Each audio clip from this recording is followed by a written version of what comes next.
Welcome to my channel दिलचस्प कहानियां। More updates के लिए हमारे चैनल को सब्सक्राइब करें और नोटिफिकेशन आइकन प्रेस कर दें। तो चलिए कहानी शुरू करते हैं।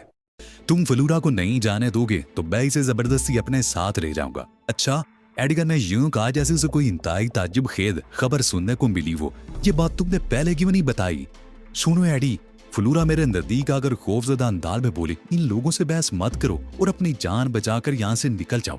ये लोग मुझे कोई नुकसान नहीं पहुंचा सकेंगे। इस बात पर मैं तुमसे नाराज भी हो सकता हूँ फलूरा। तुम एडी डी वलू को एक बुज़दिलाना कदम उठाने की तलकीन कर रही हो। टोनी ने जज शगाब क्या का लगाया, मैंने बरसों से इतनी मज़ाहिया बात नहीं सुनी। क्या तुम अक्सर इसी किस्म की बातें करते हो?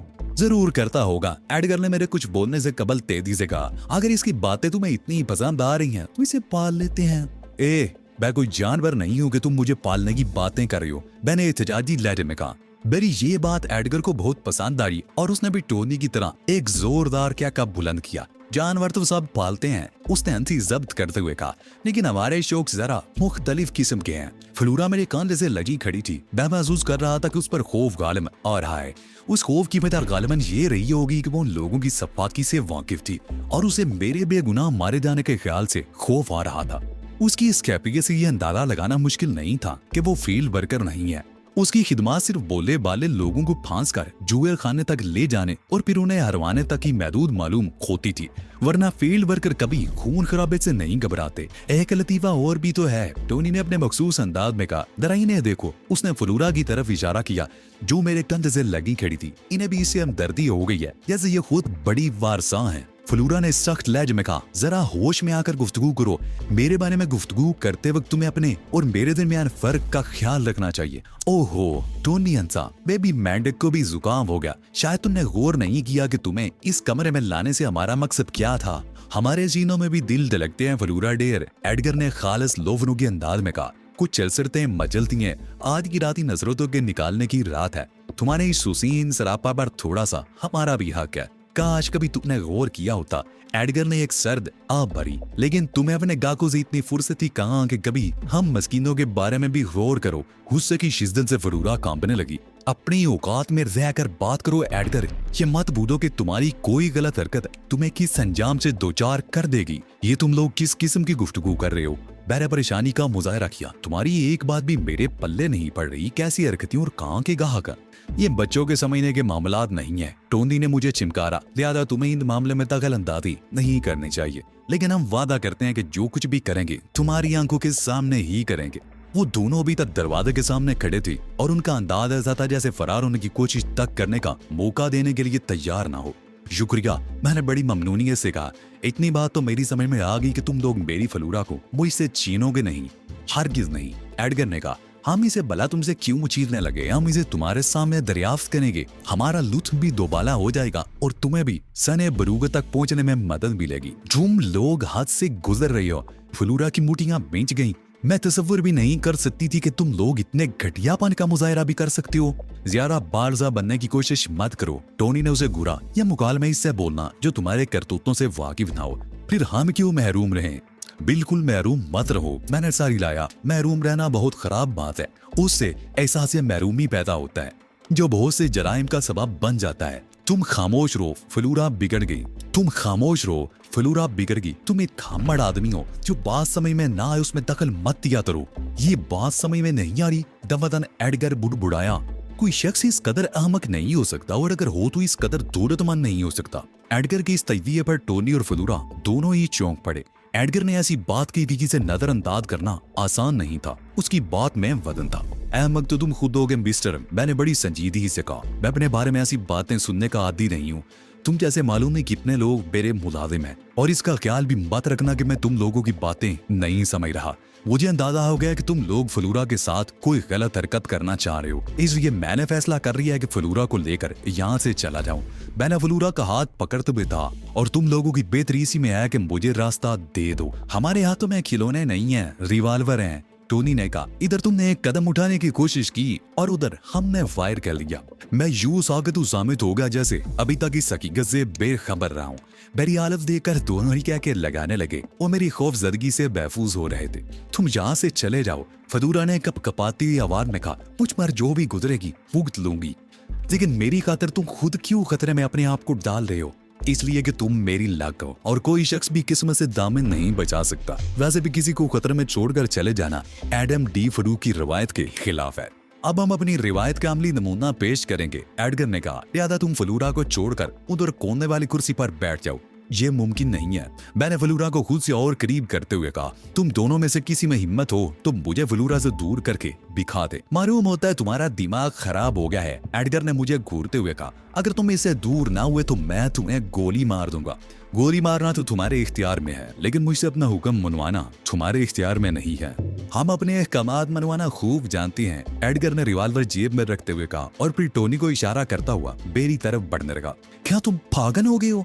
इन लोगों की बात क्यों नहीं मान लेते? ये तुम्हें जान से मार देंगे। जान दे देना गवारा है, मगर पीछे हटना मंजूर नहीं है। बेले फलूरा का बादू सख्ती से पकड़ते हुए कहा, इन्हें भी पता चल जाएगा कि बाल लोग झुकते नहीं, दूर जाते हैं। मेरी निगाह एडगर पर मरकूज थी, जो ऐसा ऐसा मेरी तरफ बढ़ रहा था, जबकि टोनी हाथ में रिवाल्वर लिए पहले से ज्यादा अलर्ट नजर आ रहा था। अगर एडगर को कोई मामूली सा भी खतरा लाक होता तो टोनी फायर कर देने से दरेग न करता। मेरे किसी अंदाज से जारहियत दायर नहीं हो रही थी, जबकि एडगर बहुत मोहतात था। अगर कि वो मुतमईन था कि मैं उसके हक में खतरनाक साबित नहीं हो सकता, लेकिन उसके बावजूद वो मोहतात था। गालिबन वो किसी नामालूम खौफ का शिकार था। उसके अंदर की कोई इस उसे मेरी जानिब से खबरदार कर रही होगी, तभी तो वो इस कदर एहतियात बरत रहा था। वगरना मैंने अपनी जानिब से उन्हें ये बावर कराने में कोई कसर नहीं उठा रखी थी कि मैं एक नहायत मासूम और बेदर्द किस्म का इंसान हूँ। एडगर की इंतहाई कोशिश ये थी कि उसके चेहरे के तासरात ज्यादा से ज्यादा खौफनाक हो, ताकि बैज उसके तासरात से खौफजदा होकर उनके कहने पर बेजू जरा अमल करने के लिए तैयार हो जाऊं। मगर उसे अंदाजा नहीं था कि जो कुछ वो कर रहा है उसके हक में किस कदर मुजर साबित हो सकता है। फलूरा की खौफजद की बढ़ती चली जा रही थी, मगर बैर उसे इस तरह जकड़ रखा था कि वो खुद को छुड़ा नहीं पा रही थी। उन लोगों की साथी होने के बावजूद उसकी हमदर्दियां मेरे साथ हो गई थी, और ये कोई ऐसी अनहोनी बात नहीं थी। मेरी दादनों से अपने लिए तहफ़्फ़ुज़ महसूस हुआ था, जबकि उन दोनों की असलियत उस पर शायद पहली बार खुली थी। वो उसके साथी होने के बावजूद उसकी इज्जत से खेलने के दर पे थे। पेशावर औरत की भी एक इज्जत होती है, जिसे वो बेड़ियों के हवाले बहरहाल नहीं कर सकती। मुझसे 6 फीट के फासले पर एडगर रुक गया। अब वो मुझ पर हमला करने के लिए किसी मुनासिब जाविये की तलाश में था। उसके साथ मुश्किल ये थी कि उसे मुझ पर हमला करना था और फलूरा को बचाना था। ये बड़ी महारत का काम था, जो उस जैसे थर्ड क्लास गुंडे के बस का रोग नहीं था। ऐसे बारीक कामों के लिए जिस महारत की जरूरत होती है, वो बगैर प्रैक्टिस के हासिल नहीं हो सकती, और प्रैक्टिस के लिए सख्त मेहनत करना पड़ती है, वक्त अलग देना पड़ता है। एडगर और टोनी जैसे गुंडे तो शुरफा पर जोर चला सकते हैं, उन लोगों से उलझ सकते हैं जो लड़ाई झगड़े से दूर भागते हैं। ज्यादा से ज्यादा वो अपने ही जैसों से मुकाबला कर सकते हैं। मेरी लक मेरे साथ है एडगर, मैंने मज़ेगाना अंदाज में कहा। तुम्हारे लिए बेहतर यही है कि वापस चले जाओ, और याद रखो कि जिसके साथ लक हो उसका कोई कुछ नहीं बिगाड़ सकता। एडगर पर मेरी बात का वही असर हुआ जिसकी मुझे तवक्को थी। उसके बिंजे हुए जबड़े मजीद बिंज गए और उसने अपनी आंखें मजीद सुकेड़ दी, यूं जैसे उसकी हरकतों से मेरी सेहत पर कोई नाखुशगवार असर बढ़ सकता हो। बिलाशुबा मैं एक गुंडा था, मगर इस वक्त मुझे एक मस्करा नजर आ रहा था। मद्दे मुकाबिल को खौफ ज़दा करने के लिए मैल तासरात से काम देना मेरी नजर में मस्करा के ज़मरे में ही आ सकता था। मद्दे मुकाबिल को खौफजदा करने के लिए मैल तासरात से काम देना मेरी नजर में मस्करापन के ज़मरे में ही आ सकता है। कमरे में बड़ा बूझन सुकूत तारी हो गया। एडगर गुस्से के आलम में था। अहमक से अहमक आदमी भी आतशियत से लेकर होलनाकियों से वाकिफ होता है, लिहाजा मेरी तरफ से तमाम तर अहमकाना हरकतों के इर्तिकाब के बावजूद ये बात उसके अलग से नहीं उतर रही थी कि मैं दो रिवाल्वरों से भी क्यों खौफजदा नहीं हुआ। यकीनन कोई ना कोई बात थी, कोई ऐसी बात जिसे समझने से ये लोग कासर थे। शायद यही उलझन उसके पैरों की जंजीर बन गई थी और वो मुझ पर हमला करने से झिझक रहा था। आगे बढ़ो एडगर, दफतन टोनी ने जिंजला कर कहा। इस आमक को तो ठीक करना महज चंद लम्हों का काम है, तुम इतनी देर क्यों लगा रहे हो? एडगर ने इस बात में सारी लाया और बहुत संभल कर एक एक कदम और आगे बढ़ाया। एरुसीला में मैंने भी हरकत में आने का फैसला किया और फलूरा को छोड़कर बरक रफ्तारी से एडगर पर हमला कर दिया।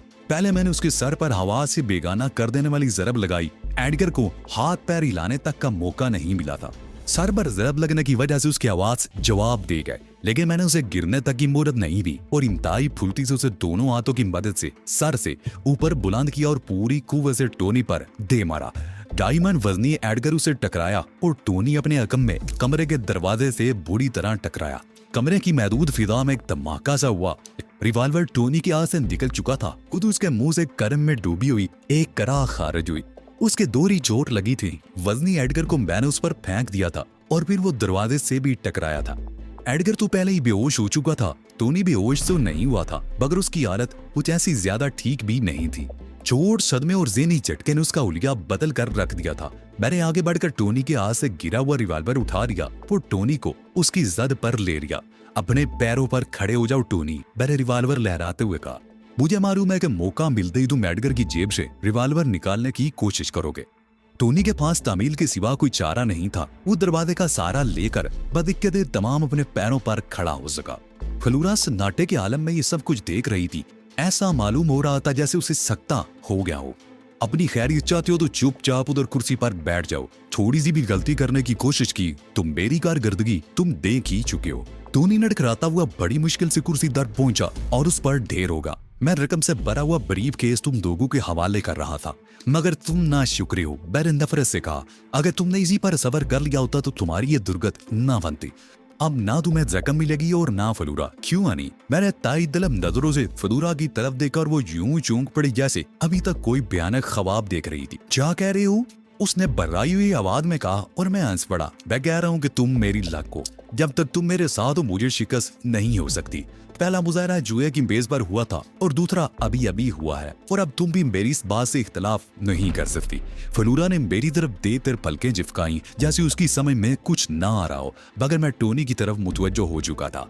हाँ तो मिस्टर टोनी दी डफर, तुम्हारा लुत्फ दो बाला हुआ या नहीं? और इधर कहो तो मैं अब तुम्हें सने बलूगत तक पहुंचाऊं? फलूरा की तरह टोनी ने भी कुछ ना समझने वाले अंदाज में पलकें झिपकाई और बैउजें चिराने वाले अंदाज में हंस पड़ा। जितने लोगों को बुलंद बांग दावे करते देखा उन सब का अजर तुम जैसा ही हुआ। बींगे हाँकने वालों की वुकत मेरी नजरों में किसी रेंगने वाले गधे से ज्यादा नहीं होती। टोनी इस बार भी खामोश ही रहा था। उसके असाब बहुत बुरी तरह मुतासर हुए थे। बात थी भी ऐसी, वो एक यकीनी जीती हुई बाजी हार गया था। अगर उसका दिमाग उलट जाता तो भी कोई ज्यादा काबिले ताज्जुब बात ना थी, लेकिन इसी स्नाह में फलूरा खुद को संभालने में कामयाब हो गई थी। वो बेड से उठी और झपट कर मेरे पास आ गई। तुम यहाँ से निकल जाओ, उसने आंपते हुए कहा। जो कुछ हो चुका है उसे मैं किसी न किसी तरह संभाल ही लूंगी। दई फलूरा बाइलक, एडी डी फ्लू का किसी जगह से चले जाना इस कदर आसान नहीं है जितना तुमने समझ रखा है। जब तक सारे मामला तैयार नहीं हो जाएंगे मैं यहाँ से नहीं जाऊंगा। ये मेरा आखिरी फैसला है और अब मुझसे ये बात मत कहना। फलूरा खौफजदा के अंदाज में चंद कदम पीछे हट गई। तुम आखिर क्या बला हो? उसने बेबसी से कहा। बेहत्ती होकर भी तुमने दो मुसल्ला गुंडों को काबू में कर लिया और अब मेरी बात को भी नहीं मान रहे। शायद तुम्हें अंदाजा नहीं कि मेरी बात ना मानकर तुम कितनी बड़ी मुसीबत में फंस जाओगे। तुम वाकई बहुत बड़े अहमक हो। मेरा नाम एडी डी फलूक है और मैं मुश्किलात से घबराता नहीं। उसकी एक छोटी सी मिसाल तुम्हारे सामने है। मैंने एडगर और टोनी की तरफ इशारा किया। तुम समझते क्यों नहीं? वो अपने माथे पर हाथ मारकर बोली, इन लोगों की तो औकात ही कुछ नहीं। वे तुम्हारी मदद करना चाहती हूँ। मेरी बात मानो, अब भी यहाँ से चले जाओ, वरना मालूम नहीं क्या हो जाए। मैं सब कुछ समझ रहा हूँ हनी, मैंने बुलंद दबाल में कहा। ये दोनों बहुत छोटे लोग हैं, तभी मामूली सी रकम की हार बर्दाश्त नहीं कर सके। मुमकिन है इनके कुछ और मददगार भी हों, मगर मैं किसी से नहीं डरता। मेरा नाम एडी डी फलूक है, समझी? टोनी कुर्सी पर साकित बैठा हम दोनों को देख रहा था।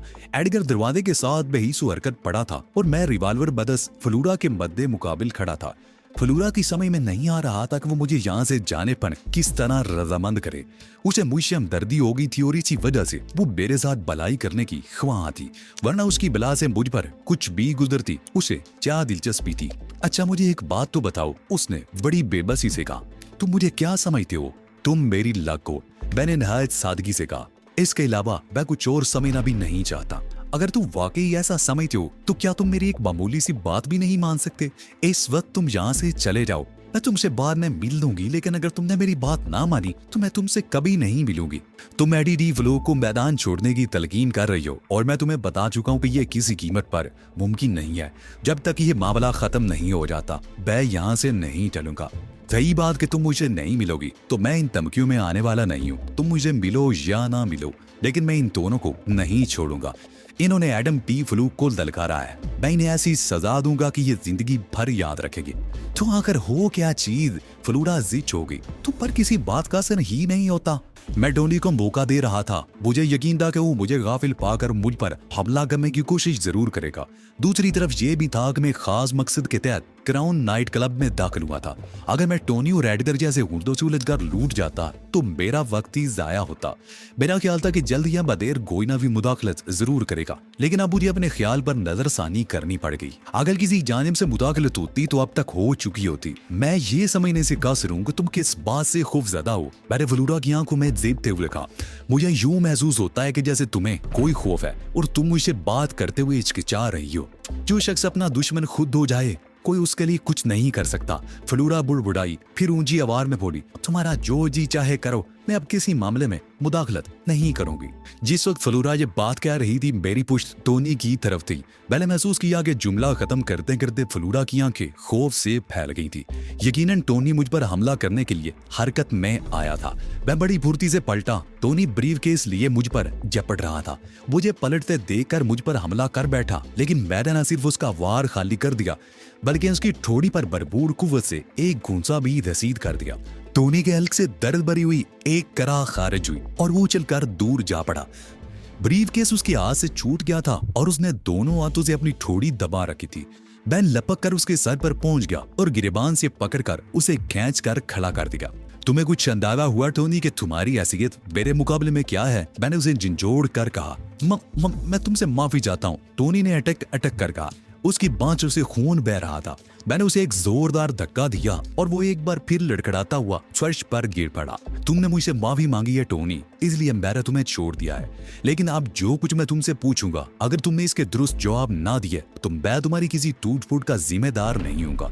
सबसे पहली बात यह बताओ कि मुझे क्लब के अंदर घेरने की हिम्मत तुमने क्यों की? टोनी का चेहरा मैंने पहले ही सवाल पर तारीक हो गया, लेकिन वो बुज़दिल आदमी था। अगर बुज़दिल ना होता तो एडगर के साथ मिलकर मुझे ना घेरता। अब उसमें इतनी हिम्मत नहीं थी कि मुझसे गलत बयानी करता।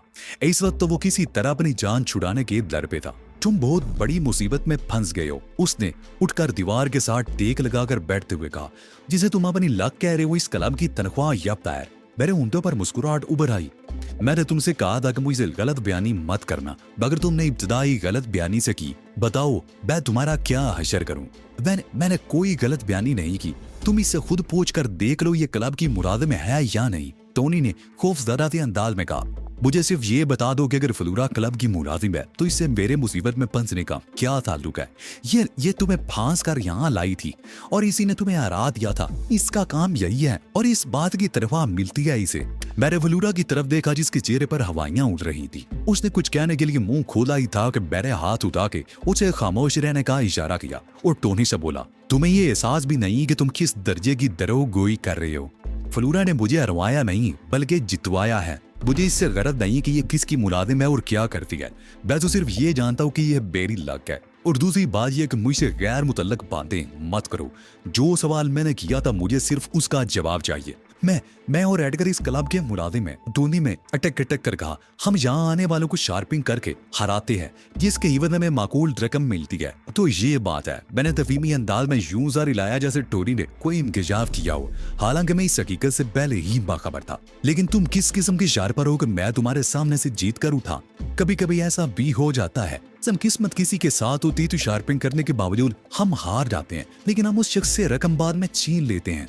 तुम लोग बड़ा नेक काम करते हो, मैंने तंदिया लहजे में कहा। लेकिन जब मैं रकम तुम्हारे हवाले करने को तैयार था तो फिर तुमने बात क्यों बढ़ाई?